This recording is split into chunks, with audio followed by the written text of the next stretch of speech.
니체는 자신만의 급진적 사상으로 실존주의, 현대문학과 철학 사상에 가장 많은 영향을 준 인물입니다. 질 둘레제라는 철학자는 니체의 가장 일반적인 기획은 철학의 의미와 가치의 개념을 도입하는 데 있다. 분명 현대 철학은 대부분 니체의 덕으로 살아왔고 여전히 니체의 덕으로 살아가고 있다고 말합니다. 사회학자 막스 베버도 현 시대의 지식인들이 정직한 자신의 책무를 수행하려면 니체의 글을 보라고 말합니다. 쉽게 말하자면 니체를 인정하지 않는 학자는 진실한 학자가 아니라는 말이죠. 제1차 세계대전이 일어나기 바로 직전 랑게마르크 전투에 참전한 군인들의 배낭 속에는 니체의 책 자라투스트라가 들어있었습니다. 사람들은 현대뿐만이 아니라 그 시대에도 니체의 영향에 사로잡혀 있었던 것이죠. 니체는 1844년 10월 15일 라이프치히 근처에 있는 레켄이라는 작은 마을에서 목사였던 가르 루드비 니체와 프란치스카 웰러 사이에서 태어났습니다. 그 후에 니체의 여동생 엘리자베스와 남동생 요제프가 태어나죠. 그런데 니체가 5살 되던 해에 아버지가 죽고 남동생 요제프도 3살 때 죽게 됩니다. 자신의 몸도 건강하지 못한 데다가 어린 시절부터 정신적인 상처를 많이 받았던 것이죠. 니체는 1864년 독일 본 대학에 입학합니다. 이곳에서 1년 동안 공부하면서 그 유명한 비렐름 니츠를 만나게 되죠. 1865년 니체는 리첼 선생을 따라서 라이프치히 대학으로 학교를 옮깁니다. 어느 날 동네 어디선가 놀고 있던 니체는 심심해서 서점으로 들어갔습니다. 이때 어느 날 니체다운 니체를 만들어줄 책 한 권을 발견했으니 그 책이 바로 쇼펜하우의 의지와 표상으로의 세계였습니다. 이 책을 읽고 더 똑똑해진 니체는 리첼 선생에게 눈도장을 받게 되죠. 그래서 리첼은 젊은 니체를 바젤 대학 교수가 되도록 도와줍니다. 니체는 좋아하는 여자가 있었어요. 살로메라는 사람이죠. 살로메와의 사랑 이야기를 하면 이야기 더 복잡해지니까 다음에 하겠습니다. 니체는 귀족주의자였습니다. 이것은 자기 집안의 혈통이나 외모적인 귀족주의가 아니라 자신의 삶의 방향이 어디로 가고 있는지를 늘 질문하는 디오게네스와 같은 정신적 귀족주의를 말합니다. 고대 그리스 에피쿠로스의 쾌락이 우리가 잘못 알고 있는 육체적 쾌락이 아니라 정신적 쾌락인 것처럼 말이죠. 정신적 귀족은 자기를 부정하는 것이 아니라 자신의 삶을 받아들이고 긍정하는 사람입니다.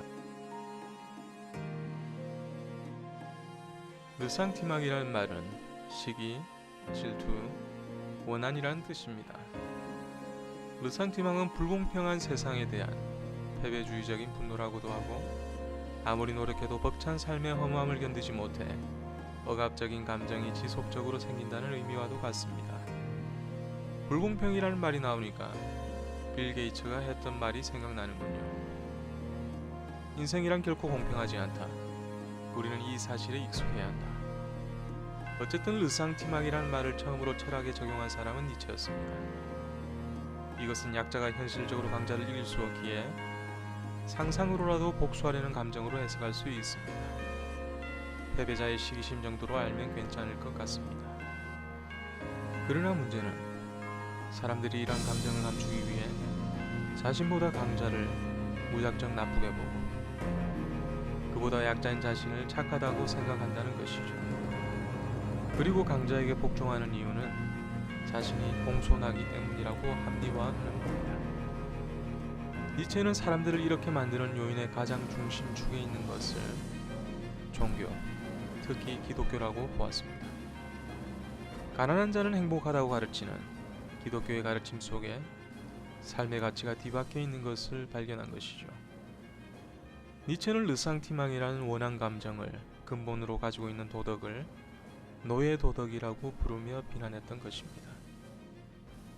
한마디로 이러한 감정을 가진 사람들을 비겁한 사람들이라고 본 것이죠.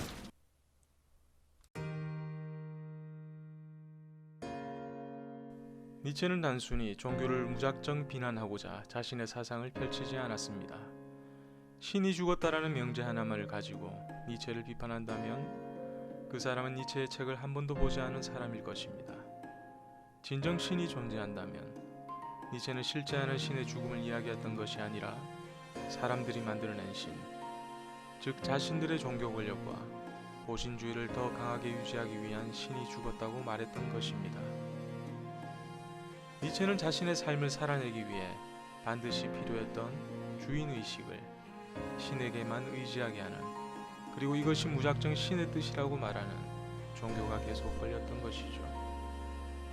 그렇다면 이러한 종교적인 문제들을 어떻게 극복할 수 있느냐는 문제에 다다르게 됩니다. 그것이 바로 독일어로 위버멘시라고 하는 초인인 것이죠. 이 초인 사상은 슈퍼맨이 되는 것이 아닙니다. 모든 것을 초월해버리고 하늘 위로 날아가 버리는 것이 아니라는 말이죠. 초인이라는 말은 슈퍼맨이 아니라 오버맨이라는 것을 기억하셔야 됩니다. 오버는 넘어선다는 것을 이야기합니다.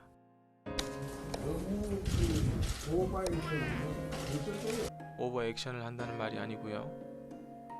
이런 의미 가운데 니체의 주요 사상인 영혼 회귀를 이해하면 좋을 것 같습니다. 영혼 회귀는 쉽게 말하자면 계속 반복된다는 것입니다. 자신에게 어떤 큰 산이 놓여 있는데 힘들게 이것을 극복했습니다. 그러나 그 산을 넘어섰다고 해서 모든 것이 정상으로 돌아오거나 완료되는 것이 아닙니다. 얼마 지나지 않아 더 큰 산이 있는 겁니다. 무한 반복입니다. 니체는 자라투스트라 사부에서 이런 말을 하죠. 모든 것이 영원한, 모든 것이 사슬로 연결되어 있는 그대의 영원한 존재들이여, 이러한 세계를 영원히 사랑하라. 그리고 고통을 향해 사라져라. 하지만 때가 되면 되돌아오라.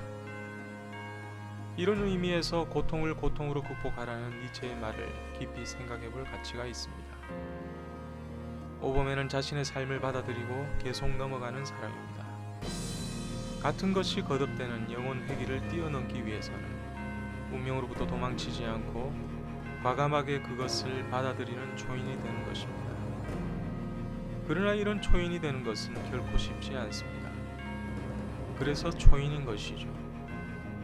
때문에 니체는 고난과 역경이라는 태풍에 자신의 몸을 맡기고 날개만 편 채로 그 속에서 버티며 비행하는 알바트로스를 사랑했던 것입니다.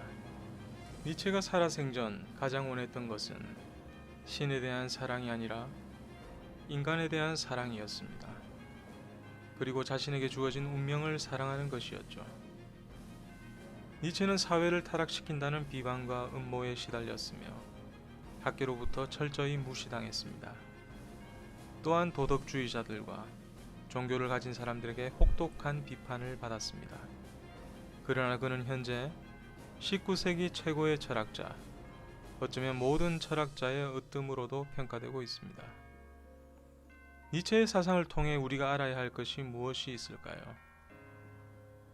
철학을 해야 하는 이유는 많지만 철학을 해야 하는 가장 중요한 사실은 내가 처한 환경 속에서 어떻게 행복하게 살까?